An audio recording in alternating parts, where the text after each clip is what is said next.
Ram Ram Hare Hare.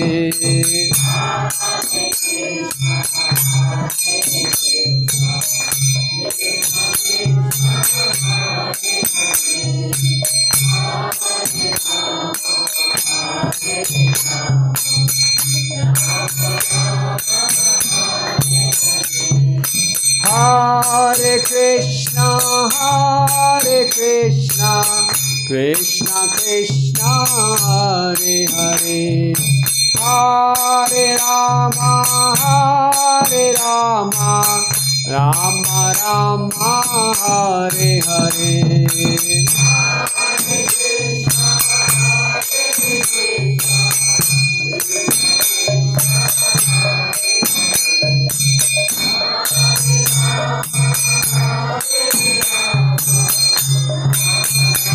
Hare Krishna, Krishna Krishna, Hare Hare, Hare Rama, Rama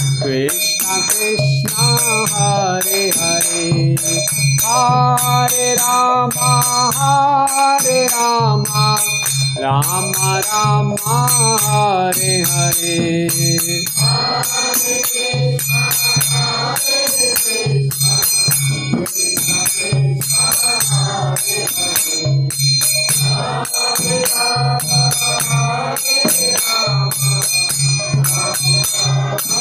Hare Krishna, Krishna Krishna, Hare Hare, Hare Ram, Ram Ram, Hare Hare.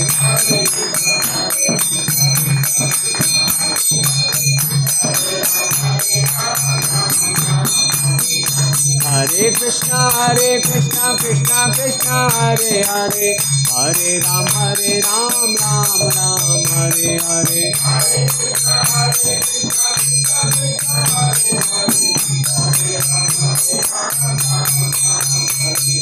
Hare Krishna, Krishna Krishna, Hare Hare, Hare Ram, Ram Ram, Hare Hare.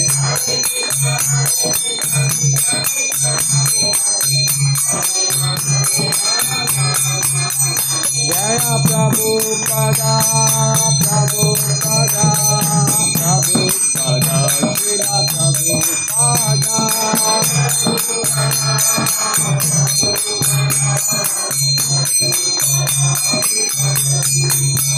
Nitai Gaur Hari Bol, Hari Bol, Hari Bol, Hari Bol.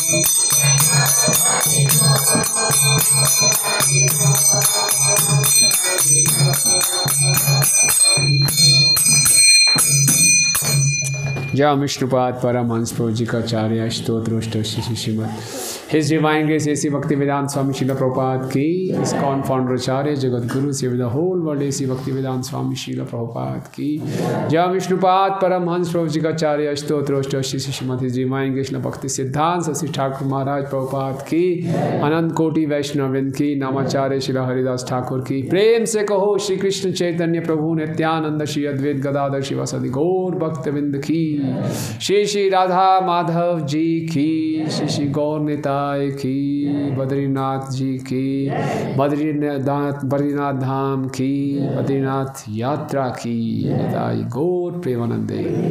All glories to the assembled devotees, all glories to the assembled devotees, all glories to the assembled devotees, all glories to Shri Guru and Gauranga, all glories to Srila Prabhupada ki jai. Om Ajnanatimirandhasya Jnananjana-shalakaya Chakshurunmilitam Yena Tasmai Shri Guruve Namaha. Shri Chaitanya Manobhishtam Sthapitam Yena Bhutale Swayam Rupa Kadamayam Dadati Swapadantikam Vandeham Shri Guru Shri Yuta Padakamalam Shri Gurun Vaishnavanscha Shri Rupam Sagrajatam Sahagana Raghunathan Vitam Tam सजीवं साद्वैतं सावधूतं परिजनसहितं कृष्णचैतन्यदेवं श्रीराधाकृष्णपादान् सहगणललिता श्रीविशाखान्वितांश्च हे कृष्ण करुणा सिन्धु दीनबन्धु जगत्पते गोपेश गोपिकान्त राधाकान्त नमस्तुते तप्त कांचन गौरांगी राधे वृंदावनेश्वरी वृषभानुसुते देवी प्रणमामि हरिप्रिये वाञ्छाकल्पतरुभ्यश्च कृपा सिन्धुभ्येव च पतितानां पावनेभ्यो वैष्णवेभ्यो नमो नमः। जय श्री कृष्ण चैतन्य प्रभु नित्यानंद श्री अद्वैत गदाधर श्रीवासादि गौर भक्तवृंद हरे कृष्णा कृष्णा कृष्णा हरे हरे हरे राम राम राम हरे हरे। नमो विष्णुपादाय कृष्ण पृष्ठाय भूतले श्रीमते भक्ति वेदांत स्वामी निति नामिने नमस्ते सारस्वते देवे गौरवाणी प्रचारिणे निर्विशेष शून्यवादी पाश्चात्य देशतारिणे। करोति वाचालं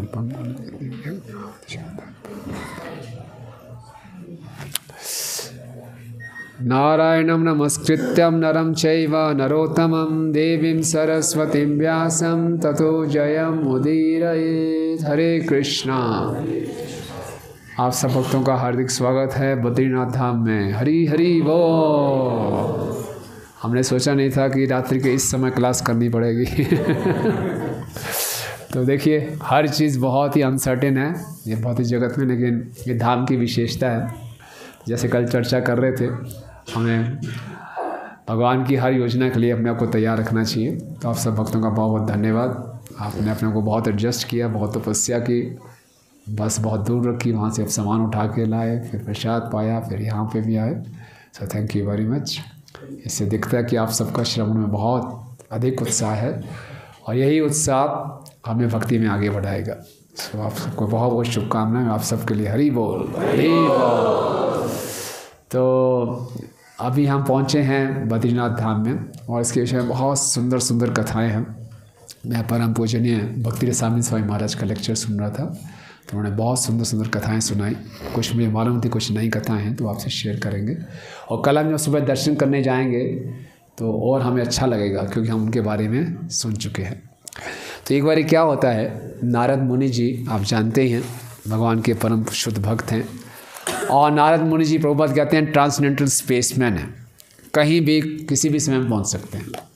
तो एक बार वो पहुंच गए भगवान के धाम वैकुंठ में और देखा कि भगवान लेटे हुए हैं अनंत शेष की शैया पे और शयन में हैं, और लक्ष्मी जी पाँव दबा रहे हैं। तो नारद मुझे बोला नारायण नारायण भगवान, आप ही ने भगवद गीता में बोला है यत्यताचति श्रेष्ठा, जैसे जैसे श्रेष्ठ लोग आचरण करते हैं बाकी लोग उन्हीं को फॉलो करेंगे। आप आराम से हम विश्राम कर रहे हैं, लोग इतनी तपस्या करते रहते हैं, तो क्या उदाहरण सेट कर रहे हैं। तो नारद मुनि के कह सकते हैं भगवान को हम नकल नहीं मार सकते हैं। साधारणतया मर्यादा ये है कि एक जो कनिष्ठ है उसको वरिष्ठ को ऐसी सलाह नहीं देनी चाहिए, लेकिन भगवान की इच्छा थी, भगवान की प्रेरणा थी, नारद मुनि ने ऐसा बोल दिया। वो भगवान को बहुत महसूस हुआ, ये तो बिल्कुल ठीक बात है। मैं बैठा रहता हूँ, लक्ष्मी जी पाँव दबाती रहती, मैं सोता रहता हूँ, तो कुछ तो करना ही चाहिए। तो उनके मन में बड़ा एक योजना बनाई भगवान ने। तो भगवान ने लक्ष्मी जी को बोला आप थोड़ा नाग कन्या लोक में घूम के आइए, है ना। तो लक्ष्मी जी को थोड़ी छुट्टी दी सेवा से। लक्ष्मी जी बिल्कुल भी सेवा से छुट्टी नहीं चाहती। हम तो कई बार सेवा करते करते प्रभु थोड़ा ब्रेक चाहिए। लक्ष्मी जी बिल्कुल ब्रेक नहीं चाहती, लेकिन भगवान कह रहे नहीं अब जाओ थोड़ा, आप जाइए नाग कन्या लोक में जाइए। लक्ष्मी जी को नाग कन्या लोक में भेज दिया और नारायण भगवान वैकुंठ छोड़ के निकलते हैं, बोले तपस्या करनी है। तपस्या करने के लिए सबसे उत्तम भूमि है भारत भूमि, और भारत भूमि में सबसे उत्तम स्थान है हिमालय। हिमालय में आए तपस्या। अब हिमालय के 5 खंड हैं बताए गए हैं। ये सारा वर्णन आता है स्कंद पुराण के केदार खंड में। तो हिमालय के 5 खंड हैं। पहला खंड तो है केदार खंड, जहाँ पे अभी हैं हम। दूसरा खंड आता है कुमाऊँ, उसको कुर्माचल कहते थे पहले, अब कुमाऊँ हुए, जैसे यहाँ नैनीताल है, अल्मोड़ा है, कुमाऊँ है वो ना। तीसरा आता है जालंधर, जालंधर में जैसे उत्तरी कांगड़ा है, ये जालंधर में आता है ना। और चौथा आता है कश्मीर, कश्मीर में भी हिमालय हैं। और पांचवा आता है नेपाल। और इन सब में भगवान को पसंद आया केदारखंड, ये वाला स्थान, कि यहाँ पे करना चाहिए। और यहाँ पर आए तो ये जो पर्वत हैं ये पहले गंधमादान पर्वत कहलाते थे। ये जो नर नारायण पर्वत हैं दो, ये पहले गंधमादान पर्वत, आपने भागवतम में कई जगह पढ़ा होगा गंधमादान पर्वत, है ना। गंधमादान पर्वत नाम कैसे आया? गंधमादान, यानी कि यहाँ के पर्वत की एक एक घास में बहुत सुगंध होती थी। महाभारत में देखते हैं ना कि जब द्रौपदी के लिए भीम सुगंधित परिजात फूल लाना होता है तो यहीं पे आते हैं, है ना। मणिमान का वध करता है तो यहीं पे है। तो नारायण को, भगवान नारायण को ये पर्वत बहुत अच्छा लगा कि यहाँ तपस्या करनी चाहिए। लेकिन उनको मालूम चला यहाँ पहले से ही भगवान शिव और पार्वती तपस्या कर रहे हैं, है ना। कल हम जाएंगे, एक तप्त कुंड है, तप्त कुंड के पास एक छोटा सा मंदिर है, आदि केदारनाथ ईश्वर टेम्पल है शिव जी का। तो पहले शिव जी और पार्वती जी वहाँ रहकर तपस्या कर रहे थे और भगवान विष्णु की इच्छा हुई मैंने यहाँ तपस्या करनी है। तो भगवान ने क्या किया? भगवान भगवद गीता में कहते हैं छल करने वालों में सबसे बड़ा छलिया मैं हूँ। तो भगवान ने एक छोटे बालक का रूप ले लिया और छोटे बालक का रूप लेके भगवान का इतना सुंदर बालक का रूप जोर जोर से रोने लगे, वाह वाह जोर जोर से रोने लगे। पार्वती जी और शिव जी बाहर निकल रहे थे तप्त कुंड में स्नान करने के लिए। और उस समय, आजकल तो यहाँ पे गाड़ियों की हमें हॉर्न सुनाई दे रहे हैं, ट्रैफिक जाम है, उस समय कुछ नहीं था, केवल बड़े बड़े पर्वत थे और घाटियाँ थी। और जो भगवान रो रहे थे छोटे बालक बन के, पूरी घाटियों में आवाज़ गूंज रही थी। और दुर्गा जो थी पार्वती जी वो बड़ी परेशान हुई, कौन बालक रो रहा है? वो बोले मेरा तो हृदय एकदम पिघल रहा है, इतना बालक बेचारा रो रहा है इतना असहाय अवस्था में। शिव जी मुस्कुराए, बोले ये कोई साधारण बालक नहीं है। और शिव जी ने कहा आप सोचो ये स्थान इतना दुर्गम है, यहाँ पहुँचना इतना मुश्किल है, देवता लोग नहीं पहुँच सकते, एक बालक कैसे आ जाएगा? सोचो तो सी जरा, ये बालक साधारण नहीं है, इसके रोने पे मत जाओ। और भगवान और ज़ोर से रो रहे हैं, और ज़ोर से रो रहे हैं। और दुर्गा जी का एकदम हृदय पिघल रहा है, आप कैसे हृदय आपका कठोर हो गया? इतनी तपस्या कर ली है, ज़्यादा तपस्या करने से आपका हृदय कठोर हो गया, एक बालक रो रहा है, इसको आप देख नहीं सकते, मैं एक स्त्री हूँ। बालक बोले ठीक है आपकी इच्छा है, मेरा बतलाना ठीक, मैंने बता दिया था ये बालक साधारण नहीं है, बाद में पछताओगे। बोले जो भी हो, वो बालक को उठा के ले आए। बोले इस बालक को अभी रखते हैं, हम जरा तप्त कुंड में स्नान करके आते हैं। तो बालक को रखे वो तप्त कुंड में बाहर से बंद करके चले गए, है ना। तप्त कुंड में स्नान करके आए, वापिस आए, बाहर से खोला, दरवाज़ा ही नहीं खुल रहा।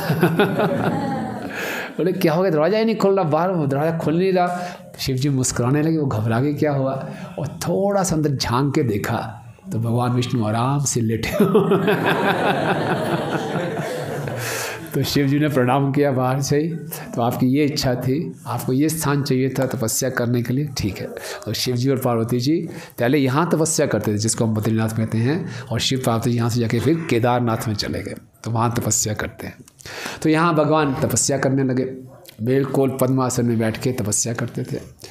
तो लक्ष्मी जी वापस आई नागलोक से, नागलोक से वापस आई तो देखा कि शैया खाली पड़ी है, पूरा वैकुंठ खाली है, क्या है, कहाँ गए? घबरा गई, बहुत ढूंढा, बोले पक्का हो सकता है हिमालयाज़ में हो। घूमते ढूंढते ढूंढते लक्ष्मी जी यहाँ पहुँच गई और देखा कि भगवान बहुत तपस्या कर रहे हैं। भगवान जो भी करेंगे असम ऊर्ध्व में हैं, तपस्या भी करेंगे तो ऐसी तपस्या करेंगे कोई कर ही नहीं सकता। धूप और सर्दी, गर्मी, बरसात, कोई परवाह नहीं, भगवान तपस्या कर रहे हैं। तो लक्ष्मी जी का हृदय बड़ा, ये तो ये कैसे भगवान इतना कष्ट सह रहे, मेरे स्वामी हैं। तो देखिए जो भगवान के भक्त होते हैं भगवान की सेवा के लिए कुछ भी कर सकते हैं। तो लक्ष्मी जी बोला मैं इस स्थिति में कैसे भगवान की सेवा कर सकती हूँ? उन्होंने भगवान से ये नहीं कहा चलो वापस ना, मुझे भगवान की ये इच्छा है, अब मुझे इनकी कैसे तपस्या। जैसे भगवान राम जब वनवास में जा रहे थे तो लक्ष्मण जी बोले मैं भी चलूँगा। तो लक्ष्मण जी ने सोचा अब मैं उर्मिला को कैसे समझाऊँगा ना। तो लक्ष्मण जी ने आके जब उर्मिला को बोला कि ऐसे ऐसे मैं जा रहा हूँ, तो उर्मिला बोला आप जाइए, मैं आपके साथ नहीं आऊँगी, क्योंकि अगर मैं आपके साथ आऊँगी तो आपकी सेवा में बाधा पड़ेगी। तो लक्ष्मण जी बड़े राहत मिली उनको। रघुनाथ जी ने बोला मेरी सेवा आपकी सेवा करनी है, और आप भगवान राम की सेवा करना चाहते हैं, आपकी सेवा में कोई बाधा नहीं पड़नी चाहिए, यही मेरी सेवा है। तो इतना बड़ा त्याग किया। तो लक्ष्मी जी ने सोचा कि भगवान की इच्छा है, मेरे स्वामी की इच्छा है तपस्या करने की, तो मुझे इनकी अब सेवा करनी है। अब ये इतनी धूप में सेवा करें, मैं इनकी क्या सेवा कर सकती हूँ? तपस्या करें तो मैं इनकी क्या सेवा कर सकती हूँ? तो लक्ष्मी जी ने यहाँ पे एक बद्री वृक्ष का रूप धारण कर लिया। वो वृक्ष बन गई कि भगवान मेरे स्वामी हैं, इस वृक्ष के नीचे बैठ के तपस्या करें, इसकी छाया में। तो फिर इस स्थान का नाम क्या पड़ गया? बद्रीनाथ। बद्री मतलब कि लक्ष्मी जी बद्री थी, और यहाँ पे और बहुत से बद्री के वृक्ष थे, तो इसलिए स्थान सबके नाथ लक्ष्मी जी बद्री बनी हुई हैं, तो उनके स्वामी कौन है? बद्रीनाथ, इसलिए बना ये बद्रीनाथ धाम। बद्रीनाथ धाम की जय। इस स्थान का एक और नाम भी है बद्री विशाल। तो विशाल नाम कैसे पड़ा? तो बताया जाता है कि एक विशाल नाम के राजा थे, गढ़वाल के, बहुत पराक्रमी राजा थे, लेकिन एक बारी युद्ध में वो हार गए। जब हार गए तो बड़े डिप्रेशन में चले गए, बहुत निराश हो गए। जो व्यक्ति कभी हारा ना हो, हार जाए तो बहुत बुरा लगता है। भगवान भगवत गीता में कहते हैं कि जिसकी कीर्ति चली जाए वो मृत्यु से भी बदतर है। तो बहुत परेशान हुए, बोले क्या करें? तो भगवान की तपस्या करते करते यहाँ पहुँच गए, खूब तपस्या की। तो भगवान प्रकट हुए उनके सामने, बोले क्या चाहिए? बोले राज्य वापस चाहिए। भगवान क्या मांग रहे हो? यहाँ आकर राज्य मांग रहे हो? पहले क्या होता था, कोई यहाँ पे आता था वापस नहीं जाता था। बोले तुम यहाँ पे आए हो तपस्या करने, वापस थोड़ी जाओगे। अब आप चंडीगढ़ से आए हो, वापस थोड़ी जाओगे यहाँ आके।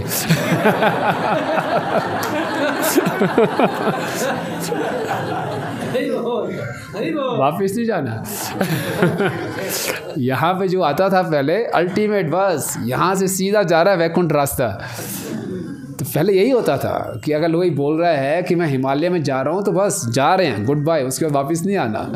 तो ये राजा बोल रहे हैं इनको राज्य वापस चाहिए। बोले वापस चाहिए? भगवान ने बड़ी हैरानी थी, भाई क्या मांग रहे हो, वापस थोड़ी होगा। बोले नहीं वो आपकी बात सही है, लेकिन मुझे राज्य चाहिए बस। तो वे इतनी जिद करने लगे। भगवान बोले ठीक है, अकामो सर्व कामो, आपकी इतनी अच्छा है, आपको राज्य चाहिए तो दे देंगे। ठीक है, आपको राज्य दे दिया, लेकिन मैं आपकी तपस्या से बहुत प्रसन्न हूँ। तो क्या करूँगा, आज से मेरा नाम के साथ आपका नाम भी आ जाएगा। तो इसके मेरा नाम क्या पड़ जाएगा? बद्री विशाल। तो भगवान इतना प्रेम करते हैं अपने भक्तों से कि मेरे भक्त ने इतनी तपस्या की, हालांकि छोटी सी चीज़ मांग रहे हैं वो भी दे दिया, और उसको हमेशा उनका शाश्वत यश बना रहे, तो बद्री विशाल उनको नाम दे दिया। तो ठीक है, बद्री विशाल भगवान की। तो नारद मुनि यहाँ पर आए। नारद बोले अरे आप तो मेरी बात को बड़ी सीरियस ले लिया आपने। आप तो सब कुछ छोड़ के यहाँ तपस्या में बैठ गए हैं। तो आप मुझे कुछ बताइए, आप तपस्या करें, मुझे कुछ सिखाइए। तो यहीं पे भगवान ने फिर नारद मुनि को नारद पंचरात्र, 5 रात्रि में जो हमारा डिटी वर्शिप के स्टैंडर्ड्स हैं वो नारद पंचरात्र के हिसाब से होता है। तो भगवान ने नारद मुनि को यही नारद पंचरात्र सुनाया। ओके, और फिर वैसे यहाँ बैठे थे तो नारद मुनि ने कहा प्रभु आप तो यहाँ तपस्या कर रहे हैं, और हमारी आदत है आपकी सेवा कैसे करेंगे, हम आपकी अर्चना करना चाहते हैं। तो मेरा आपसे निवेदन है कि आप एक डीटी फॉर्म में अर्च के रूप में, विग्रह के रूप में आ जाइए। तो भगवान ने बोला कि मैं अर्च विग्रह के रूप में आ सकता हूँ, लेकिन मेरी 3 कंडीशंस हैं। तो बोले क्या कंडीशंस हैं? पहली कंडीशन तो ये है, बड़ा ध्यान से सुनिए, कि यहाँ पे कोई भी आएगा तो केवल तपस्या के लिए आए और किसी उद्देश्य से ना आए। बोले यहाँ आने वाले भक्तों के हृदय में थोड़ी सी भी काम भावना नहीं होनी चाहिए, तब तो मैं ड्यूटी फॉर्म में आऊँगा। तो यह सुना तो मैंने, बड़ी तो गड़ियों बात है, हमारे में तो बहुत अभी इच्छाएँ हैं। तो यही प्रार्थना कर सकते हैं बद्रीनाथ जी से कि आपकी ये इच्छा थी कि हम आपके दर्शन करने आए, हमारे में कोई उल्टी सीधी इच्छाएँ ना हो। तो हमारे में तो इतनी हिम्मत नहीं है कि हम उल्टी सीधी इच्छाओं को बाहर कर दें, बट आपकी कृपा से ये हो सकता है कि उन इच्छाओं से हम ऊपर उठ जाएं। भगवान ये चाहते थे यहाँ पे कोई आए तो केवल तपस्या के लिए आए, इसलिए हमारी इच्छा नहीं भी होती तो भगवान जबरदस्ती तपस्या करा देते हैं। कल आरटीओ वालों ने करवा दी। आज और कोई तरीका हो गया, कुछ ना कुछ तपस्या रोज होगी यहाँ पे। तो ठीक है, नारद बात मानी जाएगी।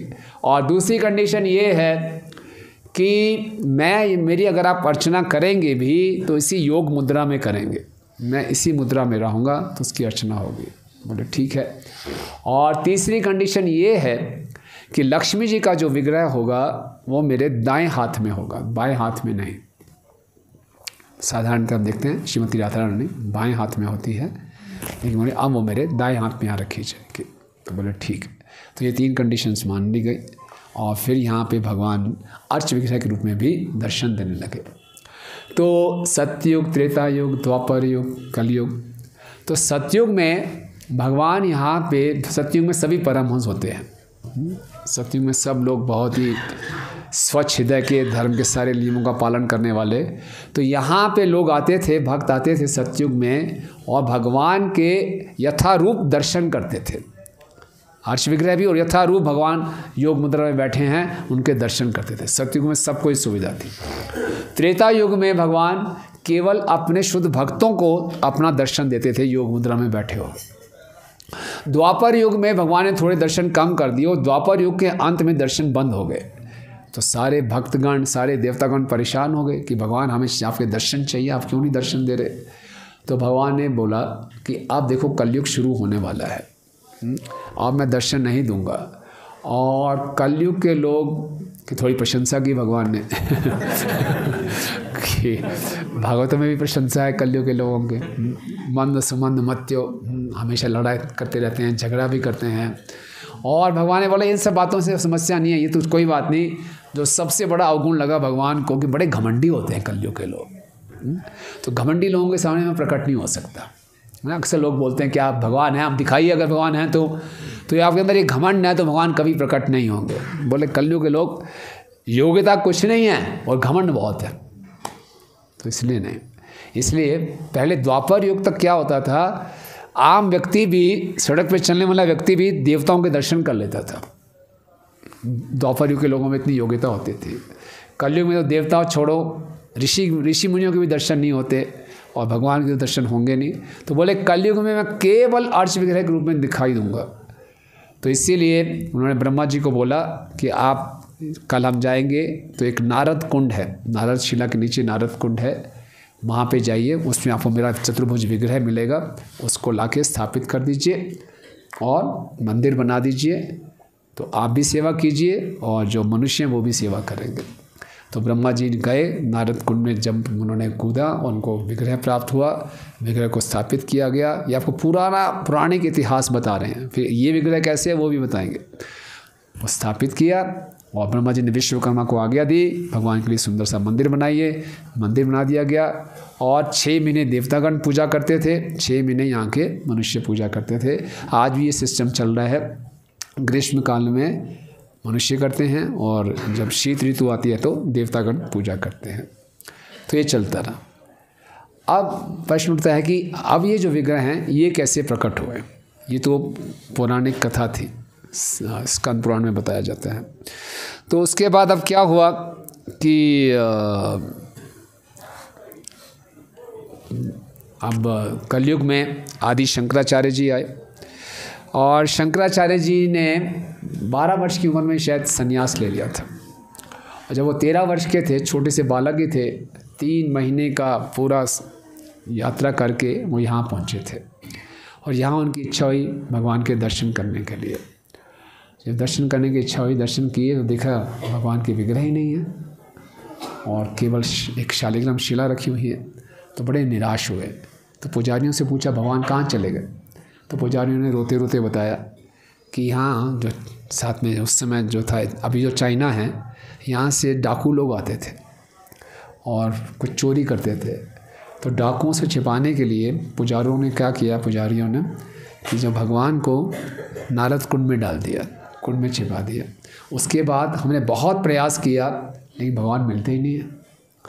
तो शंकराचार्य जी ने कहा अगर मैं ढूंढ के लाऊं भगवान को, आप लोग सेवा करेंगे? बोले अवश्य सेवा करेंगे। तुरंत आदि शंकराचार्य जी कूद गए। 13 साल के बालक थे।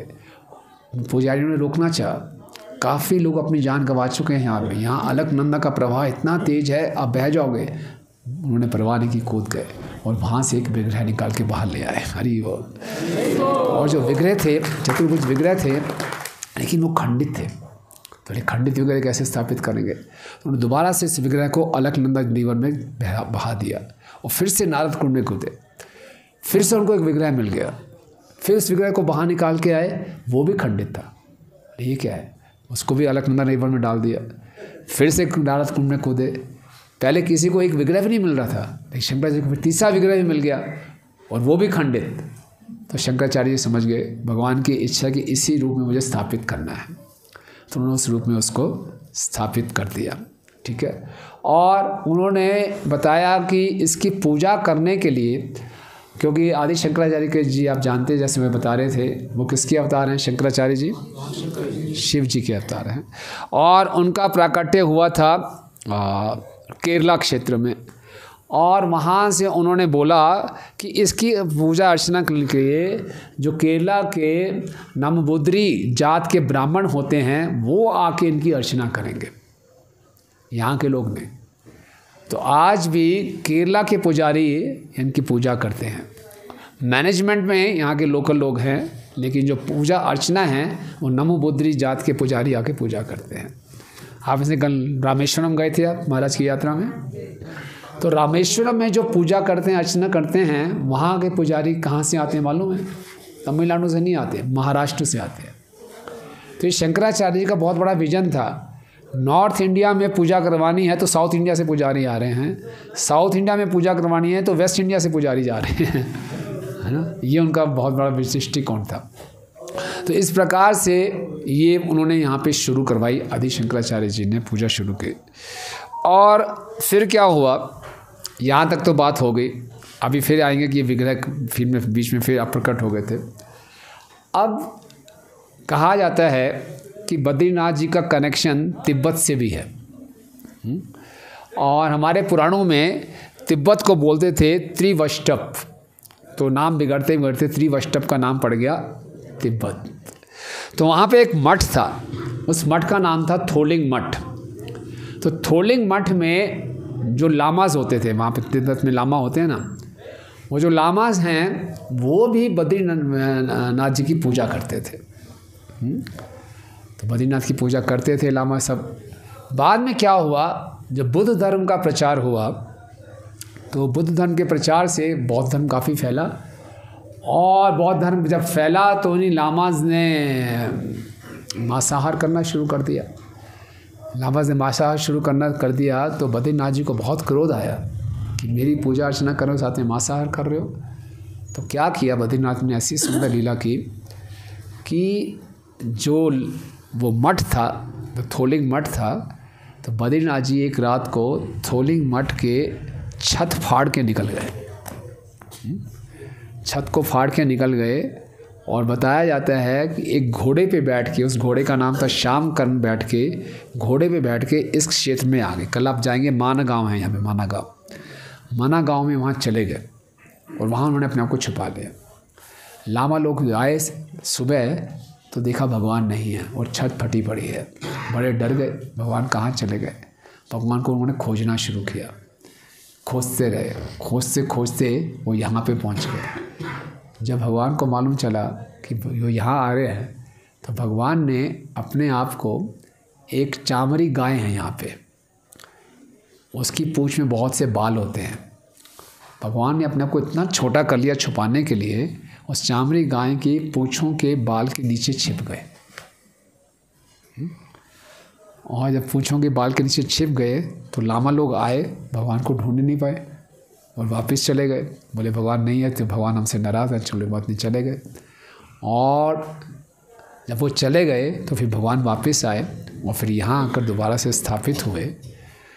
तो भगवान ने जिस चामड़ी गाय के पूँछों में भगवान छिपे थे, भगवान ने उस गाय को आशीर्वाद दिया। बोले वैसे तो बाल जो है अशुद्ध माने जाते हैं, लेकिन मैंने तुम्हारे बालों में शरण ग्रहण की है। अब मैं तुम्हें वरदान देता हूँ कि तुम्हारे बालों से ही मेरी अर्चना होगी। और जो भगवान गाय के पूँछ के जो बाल हैं उसी से चामर बनता है और वो थी चामरी गाय, और यहाँ से चामर बनता है, इस यहाँ से चामर से भगवान की अर्चना शुरू हुई थी। कितना विशेष इतिहास था आप देखिए। मैंने सुना तो मैं बहुत ही रोमांचक लगा ये। ऐसे और भी ऐसे उदाहरण हैं कि भगवान के लिए हम शंख बजाते हैं, वो शंख भी हड्डियों का होता है ना। गौमूत्र से, गोबर से हम भगवान की अर्चना भी करते हैं। तो ये भगवान अपने भक्तों पर कृपा करते हैं। ब्रज में जब भगवान नाचते हैं तो मोर उनके सामने आके नाचता है, तो भगवान तो नटवर है, वो मोर से भी सुंदर नाचते हैं। तो मोर भी कहता है क्या बात है, तो मोर बोलते हैं आप, मोर प्रणाम करता है और मोर बोले मैं आपको क्या दूँ, आप मेरे से भी सुंदर नाचे हैं। तो मोर अपना क्या देता है, पंख देता है। हालांकि पंख को भी शुद्ध नहीं माना जाता है, और भगवान क्या कहते हैं, उस पंख को उठाते हैं, सर पे लगाते हैं, आपने मुझे उपहार दिया, मैं इसको स्वीकार कर दूँ। ये भगवान के हुआ है ना। बद्रीनाथ भगवान की जय। तो इसके साथ हम देखते हैं ये जो मंदिर है, जो पुराना विश्वकर्मा जी ने मंदिर बनाया था, वो तो समय के साथ क्षय हो गया। इस मंदिर को लगभग कोई बोलता है 300 साल पहले या 500 साल पहले गढ़वाल के राजा ने बनवाया था। और गढ़वाल के राजा जो थे एक वल्लभाचार्य मध्वा संप्रदाय के आचार्य थे, उन्होंने उनको प्रेरणा दी थी। तो उसकी प्रेरणा से प्रेरित होकर उन्होंने ये मंदिर बनाया था। और कल हम देखेंगे इस मंदिर भगवान के ऊपर एक सोने का पूरा एक छतरी होगी।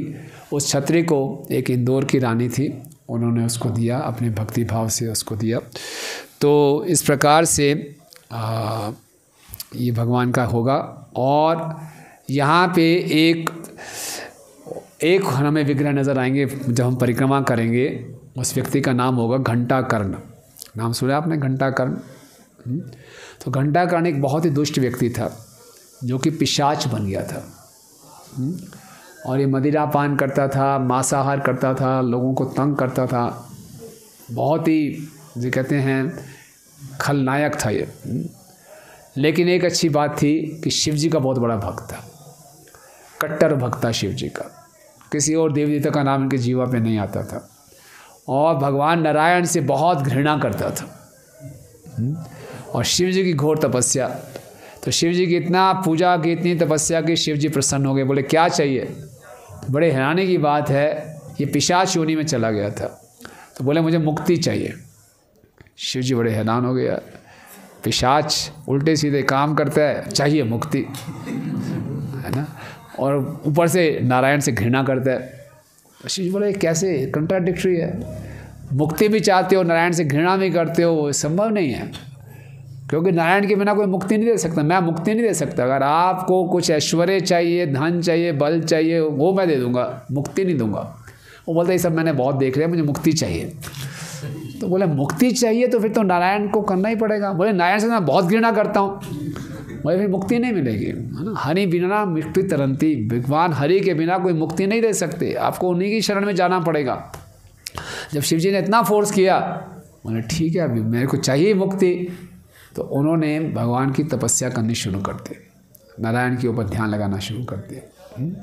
वो इतनी घृणा करते थे भगवान से, नारायण से, अगर कोई भगवान का नाम लेता था, हरे कृष्णा कृष्णा कृष्णा हरे हरे, हरे राम राम राम हरे, भगवान का नाम गलती से मेरे कानों में ना चला जाए, तो उसने कान में घंटे बांध दिए थे कि घंटों की आवाज़ हो जाए, बस नाम ना जाए अंदर। इसलिए उसका नाम क्या पड़ गया, घंटाकर्ण।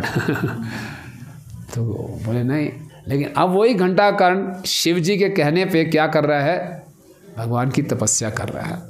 नहीं, भगवान प्रकट ही नहीं हो रहे। बोले मुक्ति तो चाहिए मुझे। तो उसको मालूम चला द्वारका में भी भगवान है, तो कहले शायद वो ज़्यादा दयालु हो, तो द्वारका में चला गया। द्वारका में गए तो भगवान ने ऐसी लीला की, उसको मालूम चला जी द्वारका में जो कृष्ण भगवान हैं, पुत्र की इच्छा से, पुत्र की कामना से शिव जी के पास गए हुए हैं। बड़ा कंफ्यूज हो गया, शिव जी मुझे नारायण के पास भेजते हैं, कृष्ण के पास आता हूँ तो वो शिव जी के पास गए हुए हैं। तो बड़ा परेशान हुआ और वापस यहाँ पे आ गया, मैं क्या करूँ, मुझे मुक्ति चाहिए। शिव जी कहते हैं कृष्ण के पास जाओ, कृष्ण खुद शिव जी के पास जा रहे हैं। परेशान होके बहुत बोले अब जो भी हो, भगवान के नाम का उच्चारण करने लगा कि मुझे रास्ता दिखाओ, है ना।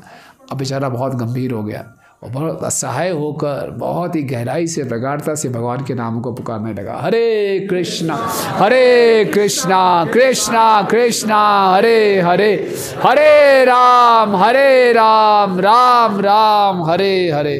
जब इतनी गहराई से भगवान को उन्होंने पुकारा, सारे आसपास के लोग हैरान हो गए। ये घंटाकर्ण, ये पहले पिशाच था, ये पहले भगवान का नाम सुनना नहीं चाहता था, अब इतने प्रेम से भगवान को पुकार रहा है और रो रो रो कर भगवान को पुकार रहा है। तो भगवान का भी हृदय पगला और फिर भगवान इसके सामने प्रकट होते हैं और भगवान इसको आशीर्वाद देते हैं कि तुम्हारा हमेशा परमानेंट यहीं पे मेरे धाम में तुम्हारा निवास रहेगा। तो एक घंटाकर्ण की कहानी का नाम लिखेंगे, वो भी हमें दिखाई देंगे, है ना। घंटाकर्ण प्रभु की जय। इसके बाद यहाँ पे बहुत से कुंड हैं। एक तो नारद कुंड है, एक तप्त कुंड है। तप्त कुंड कैसे बना? तप्त कुंड में बहुत गर्म पानी है, आसपास ठंडा पानी है, लेकिन तप्त कुंड में उबलता हुआ पानी। क्यों है उबलता हुआ पानी? इसमें अग्निदेव का निवास है। क्यों अग्निदेव का निवास है? क्योंकि जब आपने भागवतम का 4था स्कंद पढ़ा होगा, दक्ष प्रजापति ने शिव जी का अपमान किया था और सती ने अपने आप को जला दिया था। तो अग्निदेव को पश्चाताप हो रहा था कि सती देवी जली हैं तो मैं अग्नि में ही जली हैं, तो मेरा भी इसमें हाथ है, मैं क्या करूं?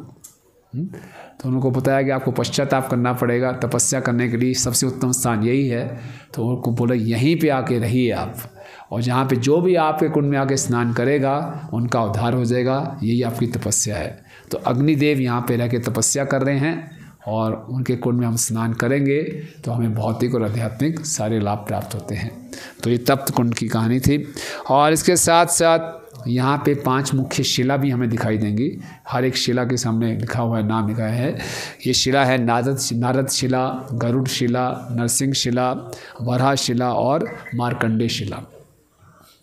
ठीक है, तो इस प्रकार से ये कुछ बताया। रात्रि के समय में इतना ही काफ़ी है।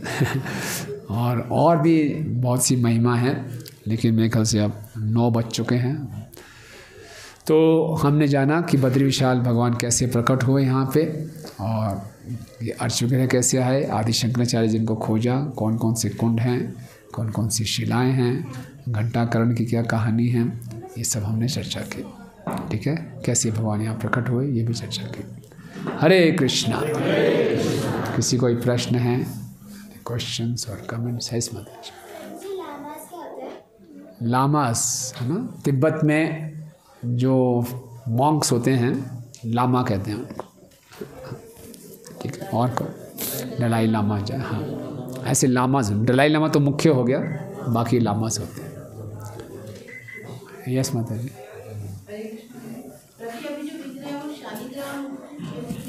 हाँ, शालिग्राम पूरे रूप में है, लेकिन शालिग्राम शिला से ही है वो। हाँ, पूरा विग्रह बना, बैठे हुए। हाँ, योग आसन। हाँ, शालिग्राम शिला से आदि शंकराचार्य जी ने उनको दिया। यस माता। प्रभु जी, जो अभी विग्रह हैं वो कौन से वाले हैं? मतलब जो नारद कुंड से निकाले थे शंकराचार्य, वही है जो नारद कुंड से निकाले थे, वही विग्रह है। ओके। और इन विग्रहों के साथ हमें उद्धव जी के भी दर्शन होंगे, क्योंकि भगवान ने, श्री कृष्ण ने द्वारका में अप्रकट होने से पहले उद्धव जी को आदेश दिया था कि आप बद्रिका आश्रम में जाइए। क्यों भेजा था उनको? क्योंकि भगवान ने उद्धव जी को ऐसा ज्ञान दिया था जो किसी शास्त्रों में भी नहीं है। भगवान ने परम स्थिति बताई थी और उद्धव जी को बताया था कि ये ज्ञान जाके आप जो बद्रिका आश्रम में ऋषिगण हैं उनको दीजिए। तो उद्धव जी भी यहाँ पर आते हैं, उनका भी विग्रह है, और साथ में कुबेर जी का भी विग्रह होगा। कुबेर जी का विग्रह क्यों होता है? बोले पूरे से हिमालय क्षेत्र में कुबेर जी की पूजा की जाती है दिक्पाल के रूप में। उत्तरी दिशा के दिक्पाल हैं और लोकपाल हैं, तो इसलिए उनको भी यहाँ पे स्थापित किया हुआ है। ठीक है, और कुछ? हाँ प्रभु जी, हाँ ठीक है। हरे कृष्णा प्रभु जी। प्रभु जी, यहाँ पे लक्ष्मी देवी का विग्रह दाहिनी ओर स्थापित करने के लिए क्यों बोला था? कि भगवान एक तपस्वी के रूप में हैं। साधारणतया जो भगवान से माधुर्य रस का रखते हैं उनकी बाईं तरफ रहते हैं, और इसलिए यहाँ पे हमने बोला कि मैं तपस्या कर रहा हूँ, तो लक्ष्मी जी को दाईं तरफ। यस। हमारे गांव के आगे वसुधारा है, उसकी क्या है कोई बात?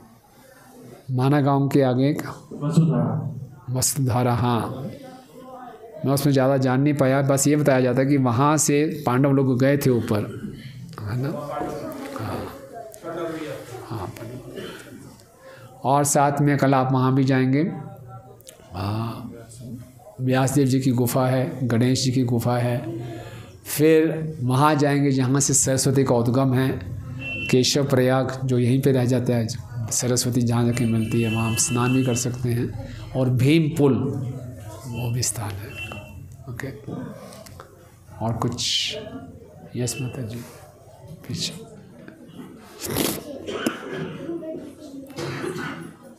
प्रभु जी जो अभी भी विग्रह है वो खंडित है? हाँ, शायद खंडित है, लेकिन हमें दिखाई नहीं देगा थोड़ा सा। हरे कृष्ण प्रभु जी, दंड प्रणाम। प्रभु जी, जो अभी केदारनाथ और बद्रीनाथ का जो जब ये ठंड ज़्यादा शुरू हो जाती तो बंद हो जाते हैं, तो इनकी सेवा वगैरह का कैसे सेवा करते हैं? हाँ, बताए ना, देवतागण आके सेवा करते हैं। और वो केदारनाथ में तो ये सुना है ना, दिया जलता है अपने अभी, तो वो ही जलता रहता है। हाँ, उसका मुझे मालूम नहीं है। बद्रीनाथ में जो बद्रीनाथ जी का आसन है वो नीचे ले जाते हैं जोशी मठ में, आज वहीं के पुजारी में बता रहे थे। हाँ, और लेकिन जो सेवा है वो देवतागण यहाँ करते हैं।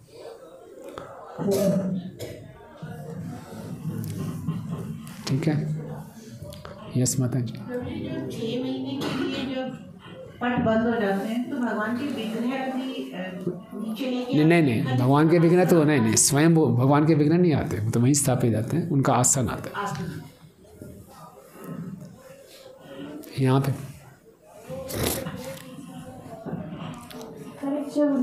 अभी यहाँ पे एक ब्रह्म कपाल भी है, उसके बारे में मुझे बता सकते हैं या क्या हम वहाँ जाएंगे?